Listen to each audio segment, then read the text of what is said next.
most of us are working so much and never stopping. Literally, we wake up at 7, think of work, go to work, go home, think of work nonstop. You're no good to anyone if you're depleted. And rest is so important, yet most of us don't understand sleep is a crucial component of rest. And yet there's so much more to rest that we need in our life than just that. Have you ever slept for 7 to 8 hours yet still felt exhausted the next day? Yep, been there. And you know what? I thought more sleep was the answer to all my problems, but I couldn't have been further from the truth. You see, today we will unpack the 7 types of rest that you need and most people don't know about. And we will debunk the belief that sleep and more time on the couch is going to solve all of your fatigue problems, because hear me out, it isn't. Let's dive in. This one is really important. Welcome to Resonance, the podcast for high performers and entrepreneurs who want to do life, work, and success differently. I am your host, Viktoria Levenberg, and I am obsessed with efficiency, productivity, and planning in a way that harnesses your energy and your natural rhythms while keeping you in alignment and integrity. Because I have figured out that lasting success is not about the hustle. It is about being in resonance. Let's begin. All right. I'm sure, just like myself, you probably noticed at this point, the holidays are over. We're back to normality. Most of the public holidays are out the way, and we're probably starting to feel it, right? I mean, like, the holiday season can be really nice, especially here in New Zealand where it's sunny and bright outside and you're like, yes, I feel so energized. And then you're kind of, oh, I gotta go back to work and I'm so tired and all these social outgoings and you so depleted, you're giving so much of yourself away, and rest is so important. Yet most of us don't understand that there is more to rest than meets the eye. Most people don't understand that sleep does not equal rest. And I taught this inside the Stress Reset just this week at the time of the recording of this episode, and realized how little known this fact is. So I'm sharing it with you now so that you can make informed choices. You can uncover where in your life you've got the biggest rest deficit and start to finally recover and recuperate that long lost energy. Without further ado, let's dive in. Okay, so the concept that I'm going to introduce you to today is created by Dr. Saundra Dalton-Smith, and she is a best-selling author, she's a speaker, and she really focuses on burnout prevention, workplace well-being, and change management. And so she has a whole book. She did a TED Talk about this as well. And so we're going to just kind of deep dive into this a little bit more and unpack her theory of the 7 types of rest that we need, which I'm sure will resonate with you just as much as they did with me when I first heard them. First of all, yes, physical rest is important. I've spoken to this in a previous episode where I deep dove into sleep and why sleep and how to sleep and all the things that impact the quality and quantity of your sleep. So I'm just going to link that up in the show notes in case you want to deep dive down that rabbit hole, because yes, most of us are sleep deprived. And so physical rest is really important. There are actually 2 types of physical rest. There is passive physical rest. So that is your sleeping, your napping, which again, most of us have a pretty big deficit in. So definitely start there. But there is also such a thing as active rest. And active physical rest is restorative activities, things like yoga and stretching and massage therapy. So, that might be actually more of the physical rest that you are craving than the passive. So This is all under the umbrella of physical rest. Yes, it is number one, but it is only one of the 7 types. So if you've been thinking all along that getting more sleep is going to help you with your chronic fatigue and exhaustion, let's think again and let's uncover the other 6 missing links that you may be in desperate need of. Number 2 is mental rest. Think about it. Most of us are working so much and never stopping. We think about the work deadlines, we think about the emails, we are thinking about the presentation we've got to give tomorrow. We are just literally, we wake up at 7, think of work, go home, think of work nonstop.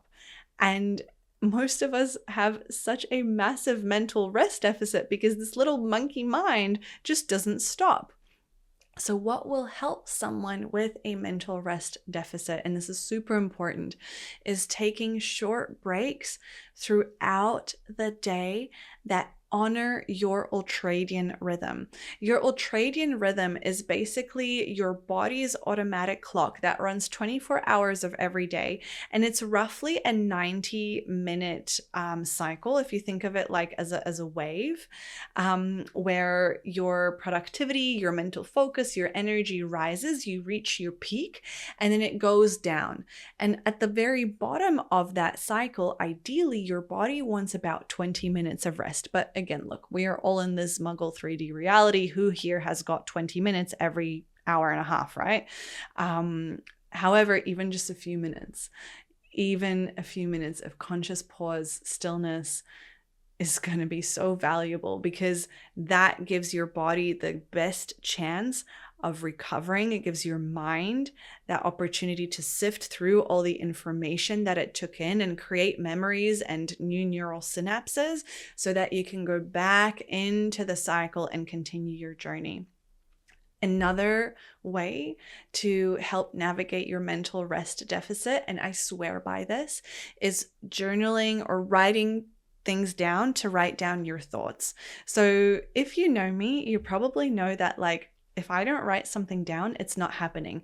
That's because now I have mastered the ability to keep the mind as clear as possible. I say mastered, but like, I'm not perfect. No one's perfect, but like, I do my best, and I'm not cluttering this thing. So I'm not ever going to be that person who's like, okay, and then I need to remember this and this and this and this. Like, no. That's what my notes app is for. That's what my calendar is for. That's what my journal's for. Like, I'll write it down, I'll get it out of the way, and then I'll come back to it later. And I have a whole process where I like sort and reorganize my thoughts. But yeah, don't keep it in here, because then it's just contributing to your mental fatigue. That was number 2, is mental rest. Number 3 is sensory rest. Think about it. Bright lights, artificial lights, computer screens, background noise, whether it's construction or people talking and multiple conversations, like if you're in an office or on a Zoom call, all of this is causing your senses to feel overwhelmed and overstimulated. And unfortunately, especially in today's society, we really are in desperate need of sensory rest. And so some really simple ways that you can give yourself a bit of sensory rest are things like closing your eyes, unplugging from technology, maybe sometimes like putting block out headphones on if you have to. Like, that's something I need to do at the office quite often, because the audio is just so stimulating for me of hearing all the conversations. Time in nature is going to be really good sensory rest, because generally nature tends to be quiet. And there's actually a tool as well that you can do, which is called the optic nerve reset, which if you're interested in, just send me a DM and I'll record a little video for you and teach it to you as well. So sensory rest is number 3. Number 4, creative rest. You might be like, what? I'm not creative. No. Hear me out.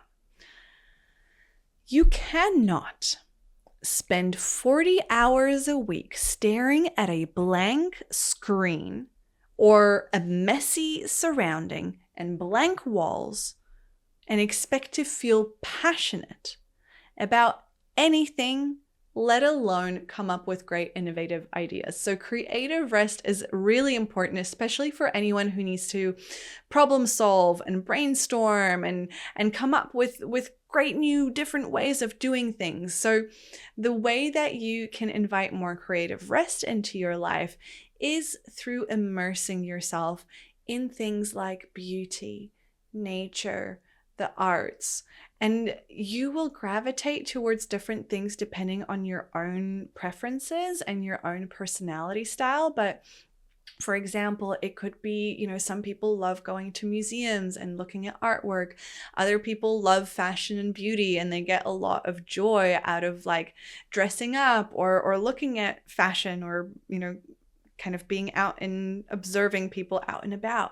Being out in nature, taking a walk, getting out into the forest, into the beach, like all of these things inspire you and reignite that creative spark, because you cannot spend all day looking at a screen and feel inspired. That is just not how we are wired. So creative rest was your number 4.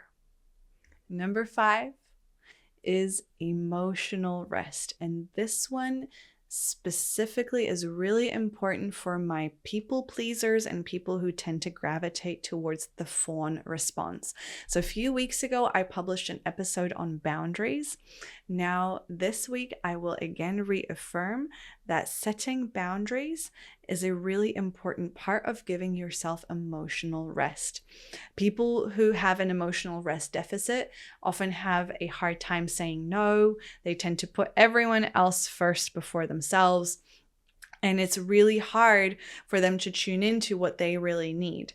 So a way that they can give themselves that emotional rest is, of course, either setting healthy, firm boundaries and sticking to them, but also beginning to explore with safe people. I want to really highlight it's important you do this with safe people who will respect those boundaries as well. So start with people you can trust. Don't go to your biggest trigger right away.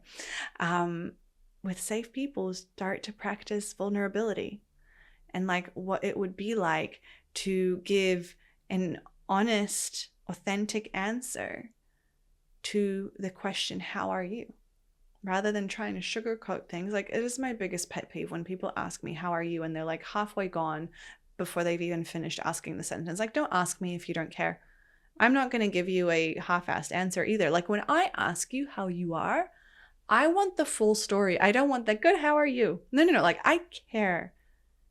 And so beginning to answer authentically and in truth is a way for you to experience emotional rest.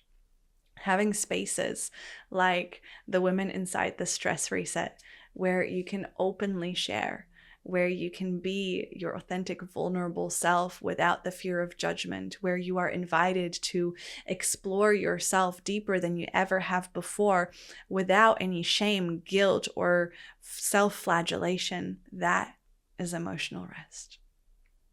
All right, let's move on to number 6. Number 6 is social rest. And often people who have an emotional rest deficit tend to have a social rest deficit as well. So this one's also kind of got a dotted line to boundaries, which is why I made sure to include these episodes kind of quite close to one another. So if you haven't listened to that one, I highly recommend giving it a go as well and adding it to your queue. But basically, when we fail to differentiate between the relationships that revive us, that give us energy, that light us up, from those that exhaust us, we tend to experience social rest. Like, you surely know this. Like, when you spend time with that one person who it feels like they have sucked all the juice out of you in like a few moments, versus that friend or family member or acquaintance who you are around and you just like feel like you are lit up right away. They're just joy in your life, and they fill you up. They fill up your cup, right? They're two distinctively different experiences. And Often, people who need more social rest in their life need to step away from their naysayers. Those are the people who like tend to judge them and question their life decisions and kind of be really negative towards them, and instead move more to spending more time with their way showers. So people who are on the same wavelength, who will support you and who want to see you succeed and thrive, because your success is my success. Like there is no separation. We're all connected, and the better off you are, the better off I am. So you want to find more people like that in your life. And I do also want to touch to the fact that there's an added layer of complexity here for introverts versus extroverts. So introverts by nature will tend to more quickly have a social rest deficit than extroverts. So know who you are and know how you get depleted. Honor that social rest if you need it. So a way to give yourself social rest is, first of all, putting in those boundaries, less time with the naysayers, more time with the way showers. But also, if you're an introvert, like honor the fact that you just need space to yourself. You don't need to be saying yes to every social outgoing and every event, etc. I know FOMO is a big thing, and I know people might try and convince you and all that stuff, but like you're no good to anyone if you're depleted. Let's be real. And I have unfortunately, gone through this many times where I'd be in an event and I'm like counting down the minutes until I can leave. And so upon reflection, I'm like, why did I go in the first place? I probably should have said no. So that's just a little insight into social rest for you. And then lastly, 7th type of rest that we all need is spiritual rest. And this is the ability for us to connect beyond the physical and the mental reality and feel a deep sense of belonging, love, acceptance, and purpose. So some ways that you can nurture that spiritual rest for yourself is engaging in something greater than yourself. And this is the great thing about spirituality, is that it can mean a million different things to a million different people. There is no right or wrong. It's just what's right for you. So whether that for you, it means getting involved in community, whether it's prayer, whether it's meditation, whatever it is, find your way to nurture that spiritual rest cup, because that is just as important, because deficits in this space can really quickly evolve into a sense of lack of purpose, lack of meaning. These have really close ties to things like mental illnesses, depression, anxiety, etc. And so please don't underestimate the power of this as well. And I know there's a lot of stigma around this, so just know that it doesn't have to be any dogmatic, prescribed, like anything. It doesn't have to be anything. It could just be you looking at a tree. Like anything that helps you connect with something greater than just your individual self. That is number 7.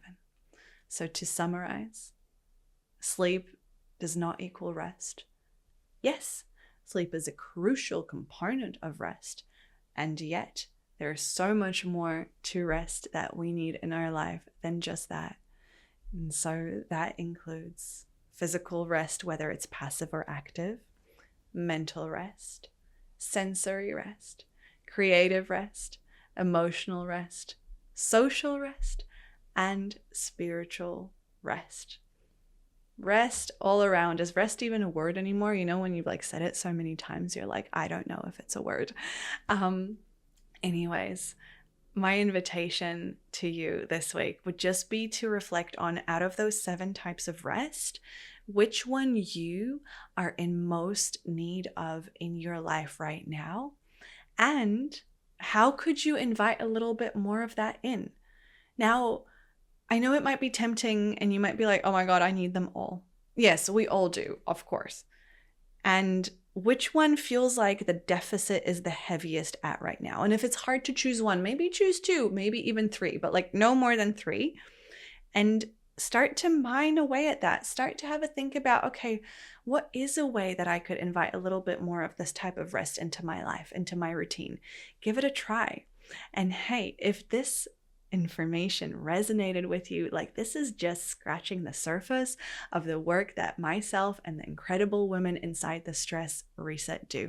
I'll share a little bit more about this in just a moment, but for now, I just wanted to say thank you so much for being here. Thank you so much for listening to this week's episode. I am wishing you a restful and restorative rest of your week, and I will see you next week. Bye for now. What if I told you that there was a way to skyrocket your productivity all the while working less? Don't believe me? Okay, try this on for a moment. For years, we have been taught that input equals output, but this concept is so wrong and completely ignores our natural cyclical nature, which, by the way, applies even if you're not cycling. Like, think about it. When's the last time that you had to push through or maybe pull an all-nighter, right? How did that go for you? What was the quality of your work? Probably lots of mistakes and didn't feel that great, right? Because that's not how nature works. Nature, and we are nature, is not a flat line. It is a cycle. And cyclical alignment, it is hands down the most effective way to get more done in less time. This is one of the key pillars that I will be teaching in my brand new upcoming group program. You can join the priority waitlist today so that you too can achieve your biggest goals without burning out. The link is in the show notes below and at viktorialevenberg.com/success. I'll see you there. The views and opinions expressed by guests on Resonance are their own and do not necessarily reflect the views of me, Viktoria Levenberg, Live in Health, or anyone working within the Live in Health brand. This space welcomes a diversity of ideas, experiences, and stories, and part of Resonance is learning to take what aligns and gently leaving the rest. Also, while I am a national board certified health and wellness coach and deeply passionate about well-being, this podcast is intended for educational and inspirational purposes only. Resonance does not substitute personalized medical, psychological, or therapeutic advice. Always seek guidance from qualified professionals for any physical, emotional, or mental health concerns.